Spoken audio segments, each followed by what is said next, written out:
सांत्वनपर त्यांना बोलावं साहेब, मी त्यांना फोन देतो साहेब. मुख्यमंत्री साहेब आहेत, बोला साहेब. मी स्पीकर ऑन केलाय, बोला साहेब. नमस्कार, मी देवेंद्र फडणवीस बोलतोय.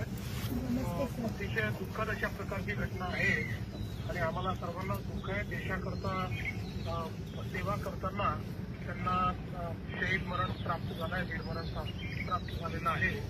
आम्ही सगळे आपल्या कुटुंबाच्या सोबत आहोत आणि सगळ्या प्रकारे आपल्या कुटुंबाची काळजी घेणं हे आमचं कर्तव्य आहे. आम्ही आपल्या कुटुंबाच्या पाठीशी उभं राहू आणि त्यांच्या ज्या स्मृती आहेत त्यांना देखील आम्ही सगळे या ठिकाणी नमन करतो आणि आपल्या सोबत आम्ही आहोत एवढंच मला आपल्याला सांगायचं आहे. जी नमस्ते. धन्यवाद साहेब, थँक्यू साहेब, थँक्यू. नमस्कार, थँक्यू. लष्करातला जवान सचिन वनंजे हा महार रेजिमेंटमधला जवान होता. युद्धजन्य परिस्थितीमध्ये दारूगोळा घेऊन जात असताना त्यांचा जो ट्रक आहे तो खोल दरीमध्ये कोसळून त्यांना वीरमरण प्राप्त झाले.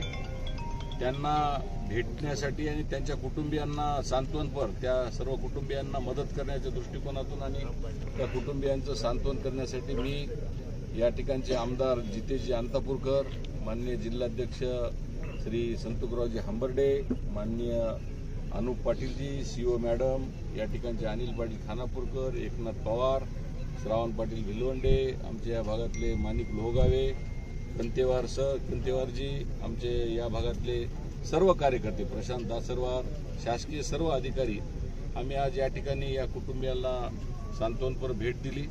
माननीय मुख्यमंत्री देवेंद्र फडणवीस साहेबांनी या कुटुंबियाला स्वतः दूरध्वनीवरून त्यांना सांत्वनपर सगळ्या दृष्टिकोनातून आधार देण्याचं भरपूर आणि ठोस अशा प्रकारचं आश्वासन दिलेलं आहे.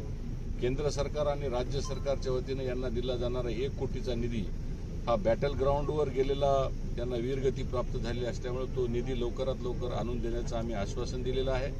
त्या कुटुंबियांना, त्या वीरगती प्राप्त झालेल्या जवानाच्या पत्नीला आपण नोकरी संदर्भात देखील आपण राज्य सरकार पुढाकार घेणार आहे आणि ती नोकरी मिळवून देणार आहोत. त्यांच्या भावाला देखील नोकरी मिळवून देण्याच्या संदर्भात आम्ही ठोस असं आश्वासन दिलेलं आहे.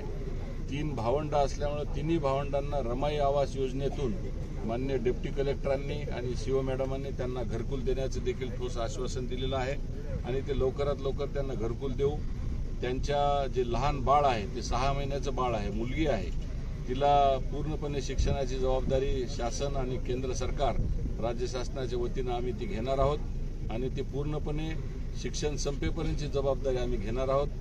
या कुटुंबियाला संपूर्णपणाने आर्थिकदृष्ट्या त्यांच्या उदरनिर्वाहासाठी नोकरी, राहण्यासाठी घरकुल आणि त्यांच्या घराला येण्यासाठी लागणारा रस्ता, अशा सर्व गोष्टींची पूर्णपणे सोय शासन म्हणून मी स्वतः राज्यसभा खासदार डॉक्टर अजित गोपछडे, या भागातले आमदार, आमचे सर्व प्रतिनिधी मिळून आम्ही ती अंगावर घेत आहोत. राज्य सरकारकडे पाठपुरावा करणे, कलेक्टरांकडे पाठपुरावा करणे आणि संरक्षण खात्याकडे पाठपुरावा करणे हे आम्हा लोकप्रतिनिधीचं काम आहे. जोपर्यंत यांचा निधी मिळत नाही, रमाईचे यांचे घरकुल मिळत नाहीत, नोकरीच्या संदर्भात विषय यांचा पूर्ण होत नाही, तोपर्यंत आमचा पूर्णपणे पाठपुरावा या कुटुंबियांसाठी राहील.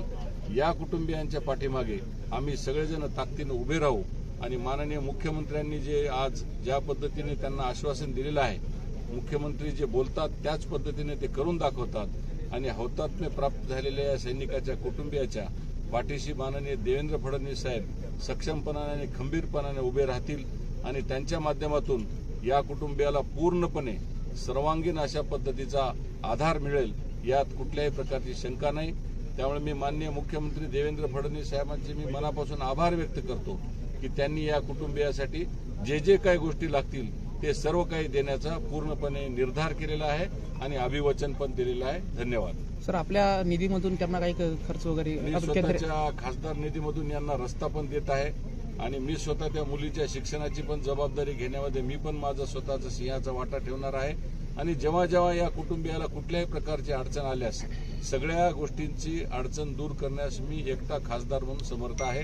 माझ्यासोबत अंतापूरकर जी आहेत, हंबर्डे जी आहेत, आम्ही सगळेजण मिळून या कुटुंबियाला पूर्णपणे जी जी काही गोष्ट लागेल त्यासाठी सगळ्या गोष्टींचा आधार द्यायला आम्ही समर्थ आहोत.